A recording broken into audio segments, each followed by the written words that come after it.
Hello and welcome, I'm Thomas Porteous and you're watching NewsX World. Let's take a look at some of the top stories this hour. A 2-year-old toddler was found dead in the rubble after a Russian drone and missile attack on Kiev, bringing the death toll now to 28, including 3 children. Over 150 people were wounded, with the attack involving more than 300 drones and 8 missiles. President Trump's tariff deadline has passed, setting a 35% rate on Canada and 25% on India, with tariffs rising from the 10% baseline. Asia shares fall while Mexico gets a 90-day extension, and copper and de minimis imports face changes.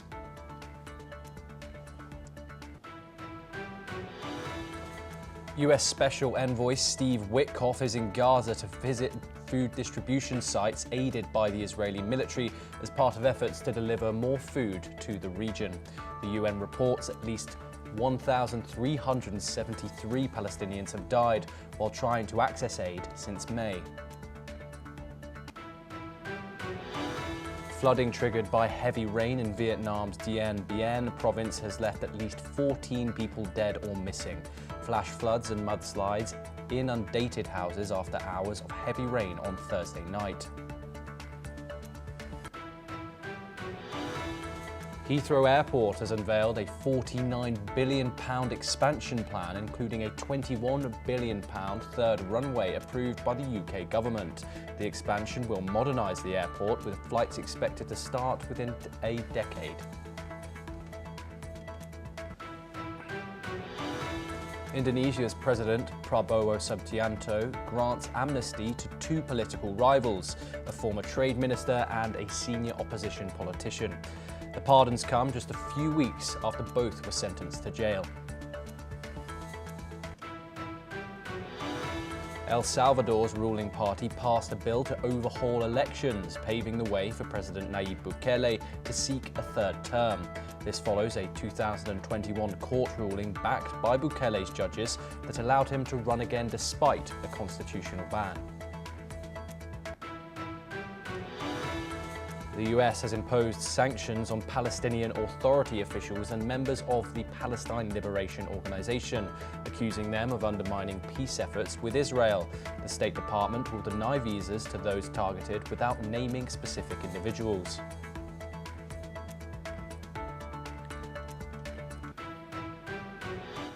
Now we start with Donald Trump's tariff war.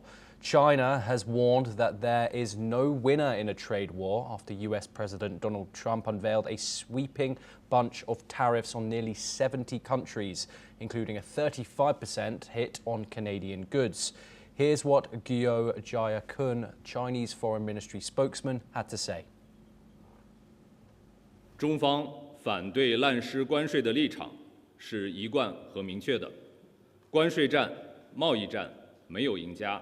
搞保护主义，损害各方的利益。 Some nations expressed relief as rates came in lower than feared. Thailand and Cambodia welcomed a 19% levy, down from 36% to 40%, while Vietnam earlier secured 20%. However, Washington said they will impose a 40% surcharge on transshipped goods, raising concern in Southeast Asia, where supply chains are deeply linked to China. Taiwan's President ching-te said its 20% tariff was temporary, while Switzerland voiced great regret at a surprise 39% rate, despite billions in US investment. Japan, which agreed to a 15% tariff, continues to press Washington to lower auto duties already at 25%. Malaysia has hailed its 19% rate as a positive outcome, while Sri Lanka welcomed a reduction to 20% from a staggering 44%, stressing its reliance on garment exports to the United States. China itself remains in negotiations ahead of an August the 12th deadline. We're now joined by Dr. Satoru Nagao, who is a fellow at the Hudson Institute. He joins us from Tokyo, Japan. Thank you very much, Dr. Nagao, for joining us on the program. A scuffle of information has come out today, widely ranging tariffs, some higher than expected, some much lower than expected. How is this going to affect the state of global trade, given the state that it was previously when Donald Trump announced those tariffs in April? How would you compare the two to how they are actually going to come into effect, most of which on August the 7th? View from the Trump administration's tariff policy, there are the three types of tariff. One is against China, only the imposing, and another one is changing the rule of the global free trade.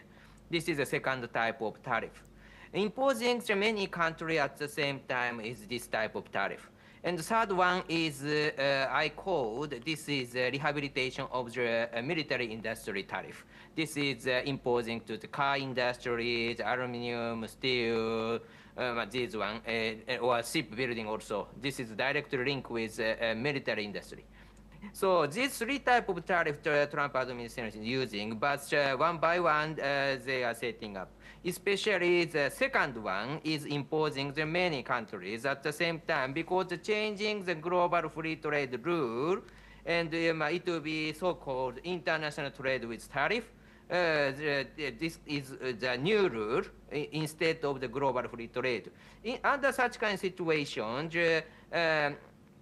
U.S. has advantage in this case because under the global free trade, which is the traditional one, China grows faster than the United States.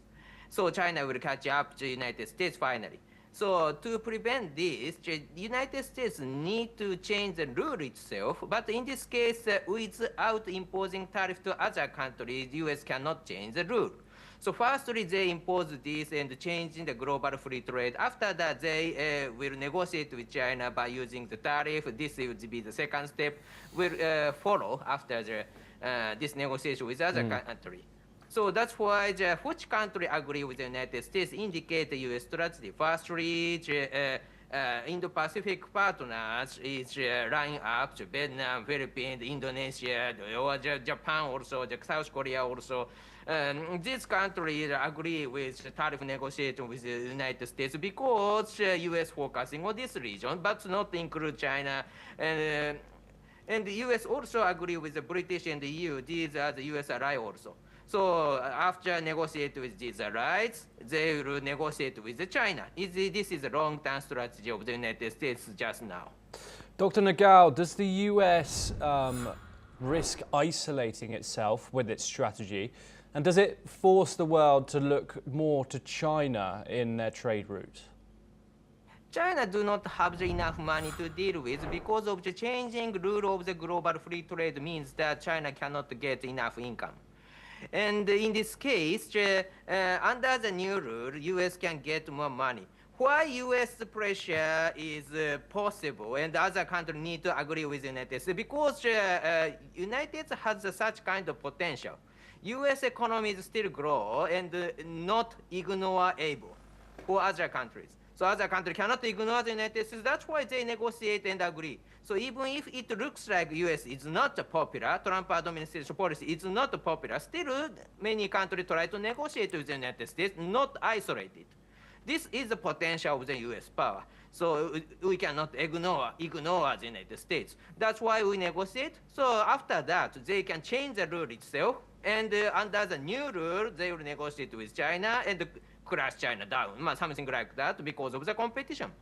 So this is the process of the Trump administration. Yes, this is not popular just now, but at the same time in the future, the U.S. shows strong influence to decide the rules everyone in the world needs to admit, because it is fact. Dr. Nagao, thank you. You are staying with us for further updates. We will obviously bring you all the updates that we can on the ongoing trade war. We now move on and over to Europe, where US President Donald Trump has set an August the 8th deadline for a deal to end the war in Ukraine, urging both Russia and Ukraine to negotiate a ceasefire and a lasting peace.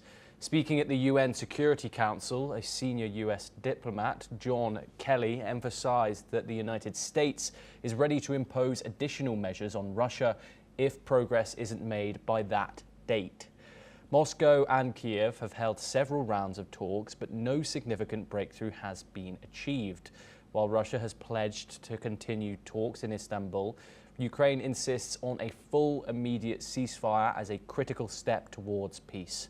Here is what a senior US diplomat, John Kelly, had to say. Both Russia and Ukraine must negotiate a ceasefire and durable peace. It is time to make a deal. President Trump has made clear this must be done by August 8th. The United States is prepared to implement additional measures to secure. We're once again joined by Dr. Nagao to discuss the ongoing Russia and Ukraine conflict. Dr. Nagao, obviously this comes just a day after a devastating attack in the Ukrainian capital, which the death toll has now risen to 28 people. This was done using drones and missiles. What's been your thought on the president's current stance on this war? Obviously, he has reduced the deadline down to 10 days instead of the 51 that was previously announced. What are your thoughts on this new deadline now of August the 8th? And do you think it's possible that the two adversaries reach a deal by that point? Okay. Trump administration want to negotiate with Russia to seek the ceasefire. But then for a long time they try to do, because Trump administration want to focusing on the focusing on China instead of Russia, so they try to do. But for a long time, Russia is buying the time of the negotiation, and so it looks like they try to show the ceasefire is a negotiation able matter. But indeed, Russia do not have the will to end this battle just now, because they are winning some part of the and they are getting some territory, and so that's why the continuing the war is beneficial for Russia. So ending the war is not interest for Russia. So that's why Russia's way is buying time to avoid additional sanctions. So view from Trump administration, they are waiting for a long time, nearly 6 months, and many audiences in the world start to think the Trump administration's policy to seek the ceasefire is a failure policy. So that's why this is shame for the Trump administration. So now the Trump administration need to admit this negotiation is meaningless, and need to set up the clear date to end this negotiation. So that's why this date, August 8th, is meaningful. Trump administration gave up the negotiation to end the ceasefire negotiation, and instead of imposing sanction, more tougher sanction. In this case, so that's why this August 8th, the clear date is very important. Dr. Nagao, Russia has not said that it wants a full and immediate ceasefire. It does say it wants peace, however, Ukraine has said that it does want that. This is the same as Donald Trump's message as well. What do you, given Vladimir Putin's actions and Russia's current actions in the war in Ukraine, what are your thoughts about Vladimir Putin's statement and the sincerity of it when he says that Russia wants peace? Russia wants peace to avoid additional sanctions. So the attitude towards the United States is, it looks like they are seeking the peace, ceasefire is their interest, but reality is completely opposite. They want to continue the war.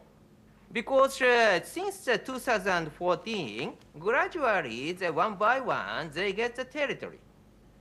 That's why they want to continue the war, and one by one, they want to get territory. That is Russia's interest, Russian belief, especially President Putin belief. So that's why they do not want to end the war just now.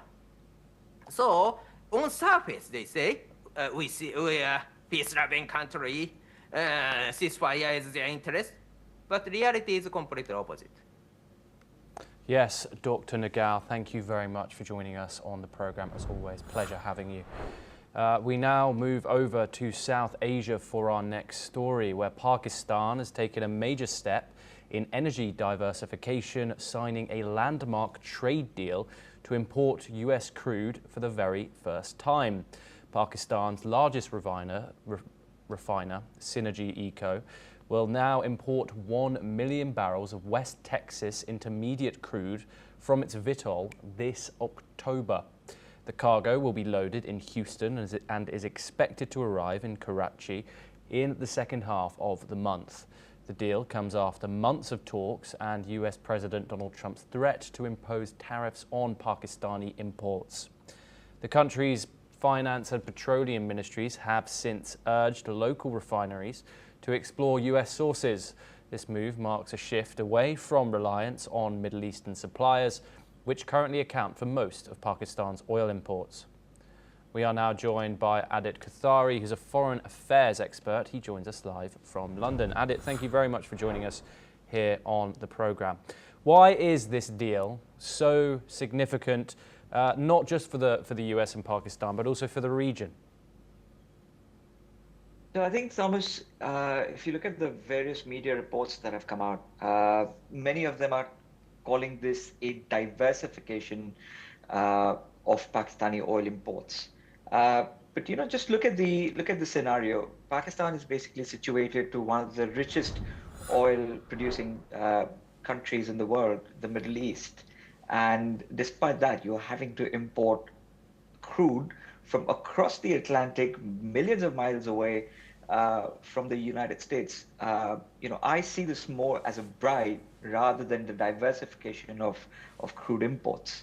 It's a 70 million US dollar bribe that the Pakistanis are basically paying to the United States to ensure that their duties are not slashed, because they are in fact their largest export or our largest importer market is the United States. So it is almost like a quid pro quid kind of a deal that the Pakistani government has struck.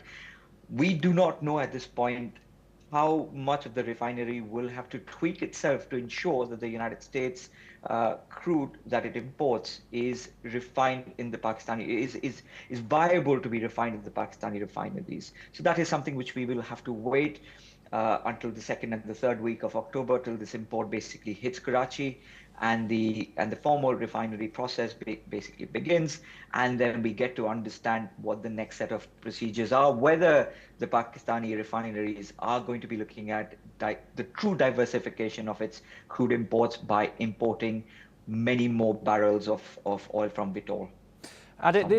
This comes as a seemingly warming relationship between Washington and Islamabad. What can you tell us about that relationship and its developments?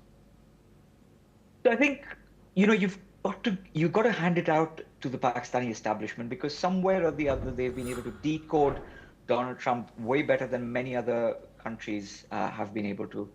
But the pain and the bane of this entire decoding is that they will basically have to sell their national assets to Donald Trump and the United States to ensure that they are able to balance the relationship between China and the United States. Because bear in mind that Pakistan and China are one of the closest allies, and China and the United States do not share a very friendly, a very cordial sort of a relationship.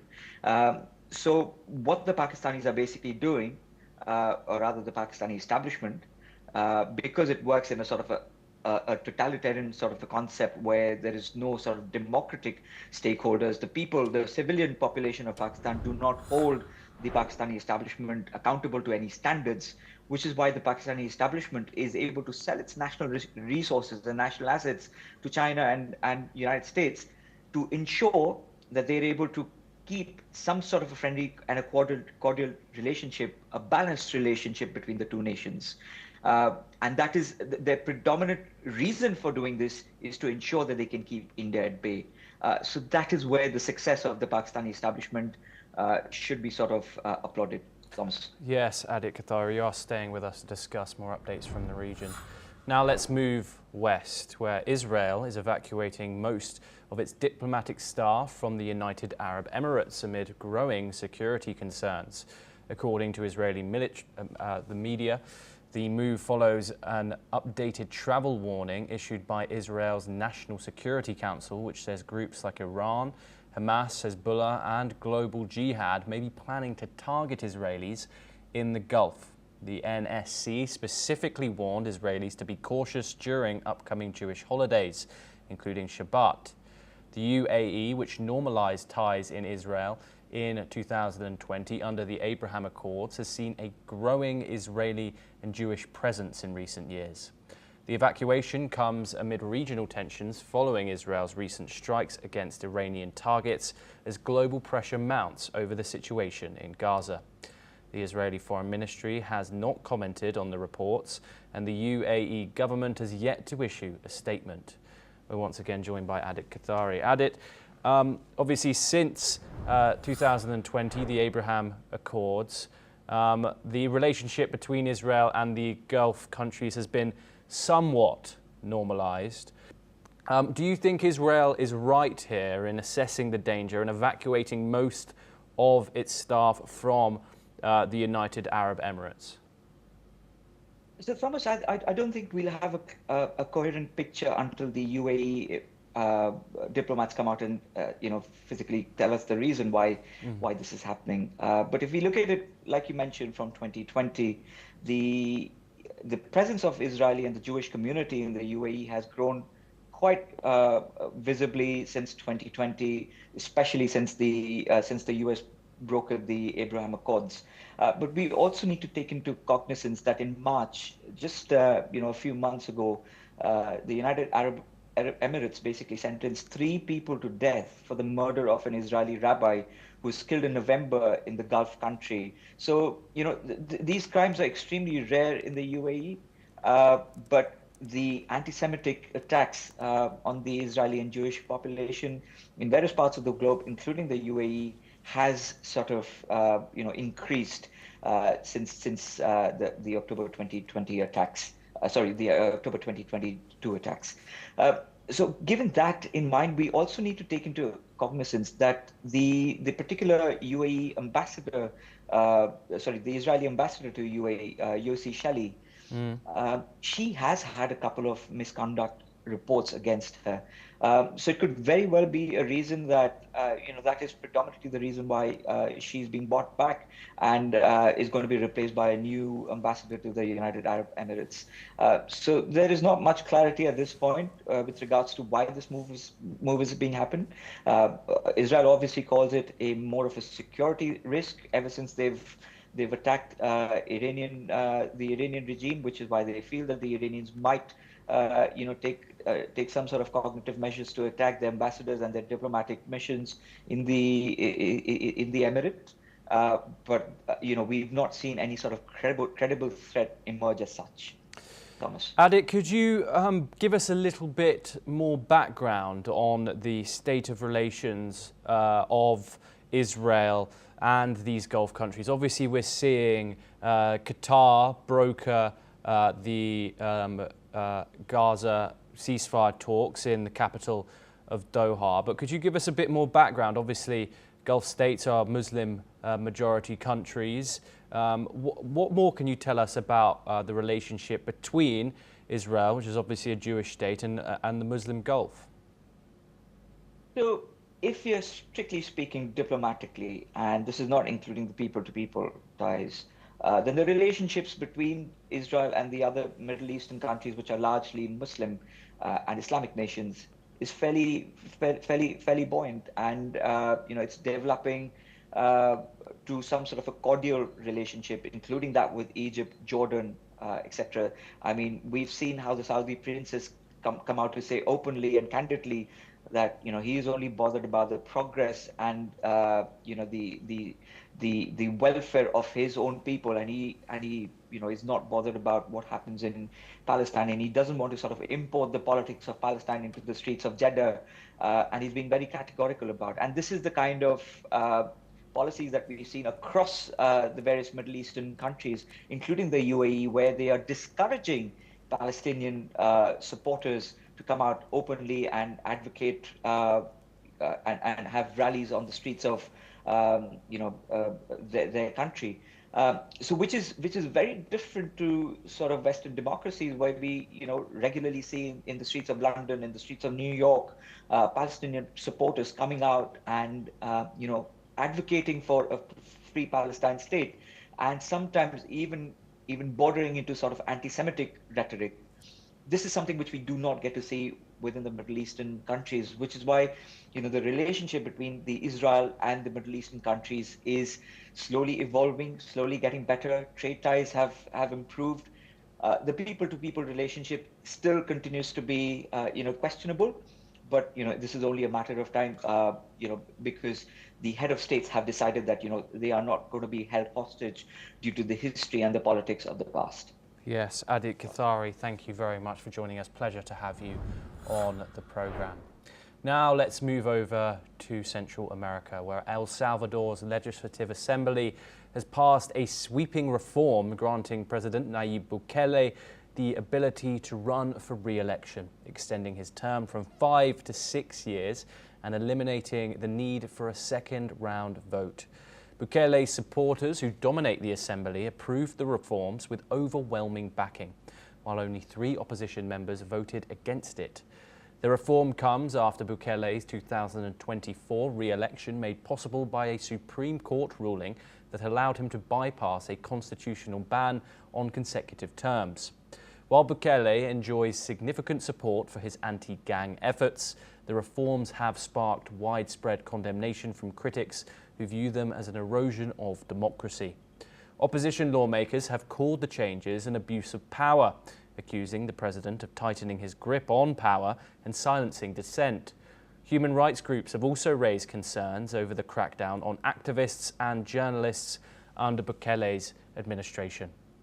We're now joined by Asuma Katoka, who is an anchor and correspondent for NewsX. Asuma, what more can you tell us about this situation? Yes, as Thomas, you have also mentioned that the president of El Salvador, President Nayib Bukele, who enjoys a significant majority in the current constitution, he passed, or this constitution just passed the vote 57-3 to let him stay in power longer, as in he's allowed to be re-elected without any limit. So before this constitutional had passed, the law was that he was only allowed to run for president twice. It was just the same as United States as well. You are allowed to run for president twice in consecutive. But this law passing, meaning that he is allowed to be re-elected or run for presidency as many times as possible. Also, it's huge win for him, as he calls himself the coolest dictator in the world, and this constitutional passing only makes it more concrete for him to carry on this name or status that he calls himself with. And yes, you've also mentioned, Thomas, that the only 3 votes that were against this passing, they have called it, this is the end of democracy in El Salvador. And they have also voiced that some have also voiced that you don't realize what indefinite re-election brings. So many people have warned, also rights groups have warned, that this can mean abuse of power. This is going to be a shadow over the democracy in El Salvador. we will have to see what happens next, as this law passed with significant majority, and it's something to worry about. Yes, Asuma Kotoka, thank you very much for providing more insight on that.